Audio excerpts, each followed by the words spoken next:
अस्सलाम वालेकुम। आपकी अपनी अनुशे आपके पास हाजिर है अपने आज के वीलॉग के साथ। मैं उम्मीद करती हूँ कि आप सब बिल्कुल खैरियत से होंगे और मैं दुआ करती हूँ कि आप सब जहाँ रहें खुश रहें, शादो आबाद रहें और हमेशा मेरी वीडियोस को देखते रहें, उन्हें लाइक करते रहें। तो चलें आज की वीलॉग का आगाज़ करते हैं।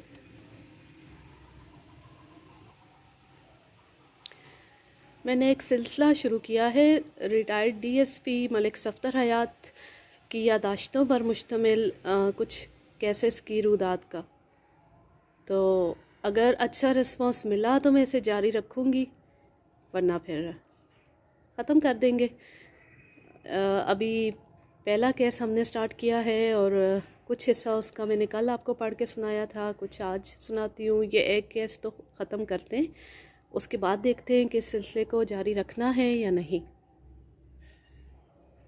और मैं माज़रत चाहती हूँ कि कल वाली वीडियो में स्क्रीन टिल्ट हो गई थी। मैंने हॉरिजॉन्टल एंगल ही रखा था, लेकिन वो चूँकि कैमरे का फोकस नीचे की तरफ था, पेज के ऊपर फोकस किया हुआ था, तो ऑटोमेटिकली स्क्रीन टिल्ट होके वो वर्टिकल एंगल में चली गई। जब वीडियो बन गई तब मैंने देखा कि ये तो इस तरह से आ रही है, लेकिन वो काफ़ी पहले ही देर हो गई थी काफ़ी, तो फिर मैंने उसी तरह अपलोड कर दी। दोबारा बनाने का टाइम नहीं था, तो इसलिए बहुत बहुत माज़रत। तो चलें शुरू करते हैं आगे की स्टोरी। बस ही में एक समझदार और बुर्दबार शख्स भी सवार था। गालिबन वो एक पढ़ा लिखा और सर्दो गर्म चशीला इंसान था। उसने चौधरी से कहा, चौधरी साहब, इस बेबस शख्स ने आपसे मत्था नहीं लगाया, बस वो एक इत्तेफाक था। आप इस नाखुशगवार वाक़े को भूलने की कोशिश करें। ये कोई मामूली वाक़या नहीं है, चौधरी बोला। इस कमज़ात ने चौधरी हक नवाज़ के गज़ब को ललकारा है। भरी बस के सामने मेरी बेइज्जती हुई है। इसी जहांदीदा शख्स ने कहा, चौधरी साहब, इसमें बेइज्जती वाली कौन सी बात है? हम सब आपके लिए अजनबी हैं, ना आप हमें जानते हैं और ना ही हम आपसे वाकिफ़ हैं। वैसे भी अगर आप इस वाक़े को उछालने की कोशिश ना करते तो हमें इस बारे में कुछ मालूम ही नहीं था। आपने तो खुद बस रोक कर इस मामले को हम तक पहुंचाया है। ज़्यादा अक्लमंद बनने की कोशिश ना करो।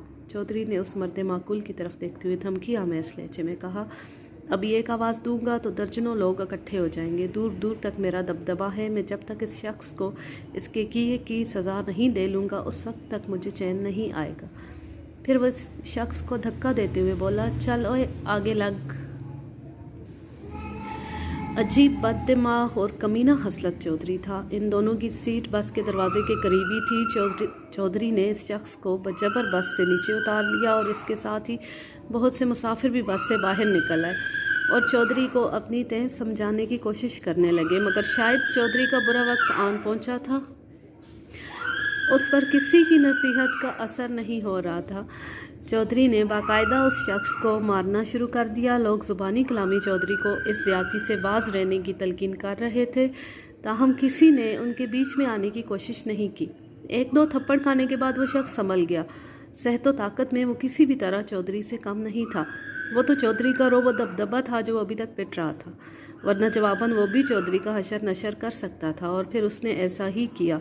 देखते ही देखते बाजी पलट गई। जो पहले पिट रहा था अब पीट रहा था। थोड़ी देर में चौधरी को दिन में तारे नजर आने लगे। बस के मुसाफिर अब बड़ी दिलचस्पी से ये दंगल देख रहे थे। जब चौधरी हक नवाज की दुर्गत खासी जिल्लत आमेज हो गई तो उसने अचानक अपनी वास्कट के अंदरूनी जेब से रिवॉल्वर निकाल लिया। इस वक्त चौधरी ज़मीन पर गिरा हुआ था और वो मुसाफिर शख्स पूरी तरह उस पर छाया हुआ था। फिर इससे पहले कि वो शख्स चौधरी के हाथ में रिवॉल्वर देखकर अपना बचाव करता, चौधरी ने यक के बाद दीगरे 2 फायर कर दिए।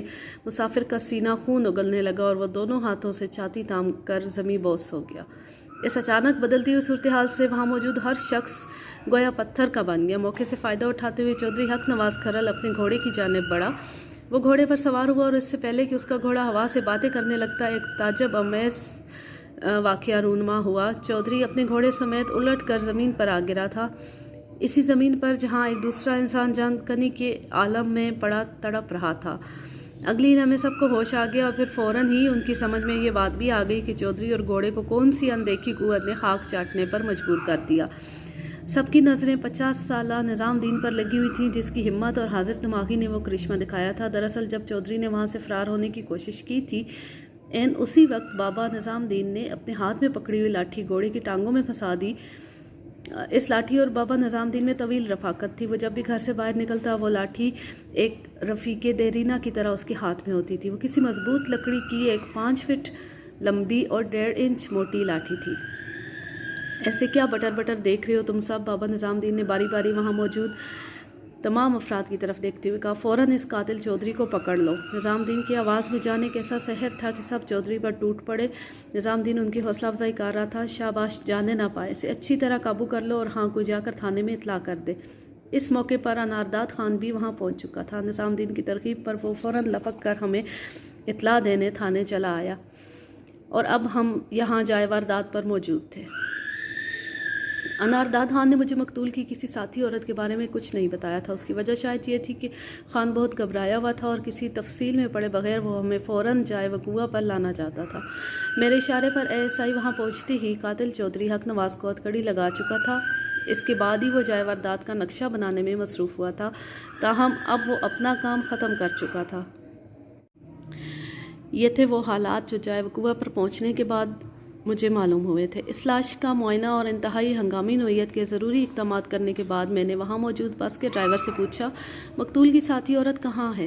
ड्राइवर का नाम मुश्ताक और उम्र 35 साल के करीब थी। इसने जवाब दिया, वो भुरके वाली बीबी अंदर इधर बस के अंदर है जी, बेहोश। बेहोश? मैंने चौंक कर सवालिया नज़रों से उसकी तरफ देखा। वो बोला, जी बेहोश।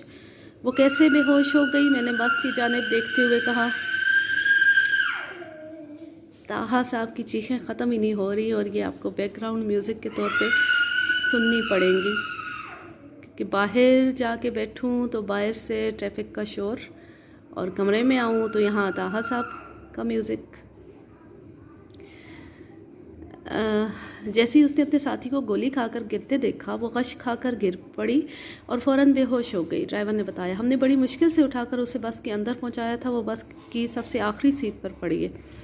मैंने पूछा, क्या दूसरे मुसाफिरों की तरह वो भी बस से नीचे उतर आई थी? जी, उसने इस बात में जवाब दिया। वह एक तरफ खामोश खड़ी चौधरी और अपने साथी की लड़ाई देखती रही। फिर जैसे ही चौधरी ने रिवॉल्वर से फायर किया और इस औरत का साथी नीचे गिरा, उसने एक दिलखराश चीख मारी और धड़ाम से ज़मीन पर आ गिरी। इस वक्त से अब तक बेहोश है। मैंने बस की पिछली सीट पर पड़ी मकतूल की साथी औरत का जायज़ा लिया। वो बदस्तूर बेहोश थी, ताहम उसके सीने का ज़ीरो बम तसल्ली बख्श था। इसमें ज़िंदगी के वाज़ेह आसार मौजूद थे। मैं इस औरत का जायज़ा ले ही रहा था कि बस के ड्राइवर ने कहा, थानेदार साहब, आपको जो भी कार्रवाई करनी है जल्दी जल्दी कर लें और हमें जाने की इजाज़त दें। हमें अपने वक्त के मुताबिक अड्डे में पहुंचना होता है और फिर बस के तमाम मुसाफिर परेशान हो रहे हैं। उसकी बात खासी माकूल थी, ताहम मैं ज़रूरी कार्रवाई के बगैर उसे जाने की इजाज़त नहीं दे सकता था। मैंने सरेदस्त मकतूल की लाश को ज़िला अस्पताल भिजवाया ताकि उसका पोस्टमार्टम हो सके और मकतूल की साथी बेहोश औरत को ज़रूरी तिब्बी इमदाद के लिए मकामी अस्पताल रवाना कर दिया। इसके बाद मैं बस के मुसाफिरों वगैरह की जानिब मुतवज्जो हुआ। वो बस सियालकोट और सरगोदा के दरमियान चलती थी और इस वक्त वो सियालकोट से सरगोदा जा रही थी। ज़्यादातर मुसाफिर सरगोदा के थे। दरियाए चनाब के इस पार ज़िला सरगोदा की हदूद शुरू हो जाती थी। मैंने तमाम मुसाफिरों से सरसरी सवाल किए और इनके बयानात बड़ी हद तक आपस में मिलते जुलते थे। फिर मैं बस के ड्राइवर मुश्ताक अहमद से मुखातिब हुआ। बस का कंडक्टर नज़ीर हुसैन भी उस वक्त मुश्ताक के करीब ही खड़ा था। मुश्ताक, तुम अपना नाम पता मुझे नोट करवाओ। गवाही के लिए किसी भी वक्त तुम्हारी ज़रूरत पेश आ सकती है। हम मज़दूर लोग हैं थानेदार साहब, कंडक्टर ने कहा। हमें गवाही वगैरह के चक्कर में ना डालें। जो पूछना है यही पूछ लें और हमारे बयान की तस्दीक भी कर लें। बस के मुसाफिरों से सारा वाक़या उनके सामने ही पेश आया है। ड्राइवर मुश्ताक ने कहा, नज़ीरे ने बिल्कुल ठीक कहा है जनाब, हम कहाँ अदालतों के चक्कर लगाएंगे। आप हमारे अंगूठे लगवा लें किसी भी कागज़ पर और जो भी मर्ज़ी आए हमारा बयान लिख लें, मगर हमें इस केस में ना घसीटें। और नामाकूलो, जब किसी बयान पर तुम्हारे अंगूठे लग जाएंगे या तुम्हारे अंगूठों वाले कागजात पर तुम्हारे बयान लिख दिए जाएंगे तो फिर तुम किस तरह अदालती चक्रों से बच सकोगे। गवाही तुम पर फिर लाजिम हो जाएगी। नज़ीर हुसैन उर्फ नज़ीर सराज सीमा नज़र आने लगा। मैंने ड्राइवर से कहा, मुश्ताक अहमद, तुम कहाँ के रहने वाले हो? जी, मैं सरगोदा का वसनीक हूँ। और कमकल, सरगोदा तो बहुत बड़ा ज़िला है। मैंने डांटा। मैं इस लहजे में कहा, इस ज़िले में तुम किस जगह रहते हो?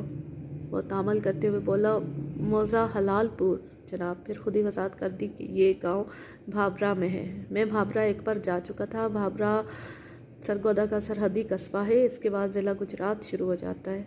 मैंने मुश्ताक ड्राइवर का नामो पता अपनी डायरी में नोट किया और उसे छोड़कर कंडक्टर की तरफ मुतवज्जो हो गया।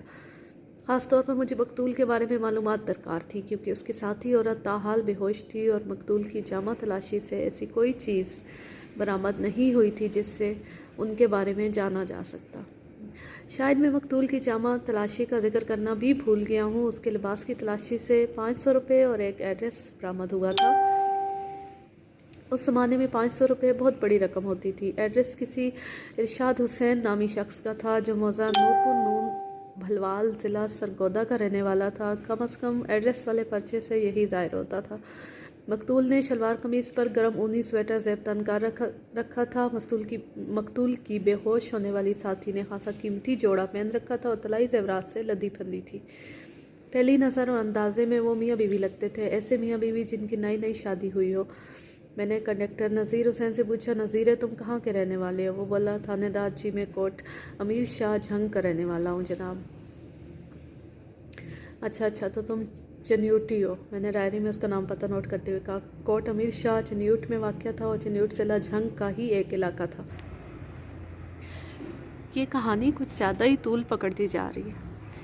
पढ़ने में इतनी लंबी बिल्कुल नहीं लगती जितनी इस तरह से सुनाने में लग रही है। जब खुद पढ़ रहे हो तब नहीं लगती।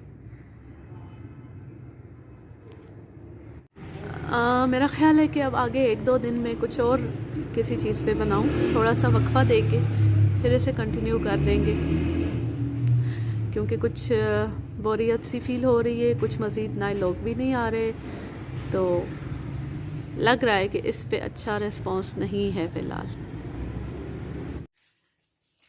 अब मैं लेती हूँ आपसे इजाज़त। जहाँ रहें खुश रहें, आबाद रहें, हंसते मुस्कुराते रहें और मेरी वीडियोस को देखते रहें, उन पर रिस्पॉन्स देते रहें। अल्लाह हाफिज़। अल्लाह निगहबान।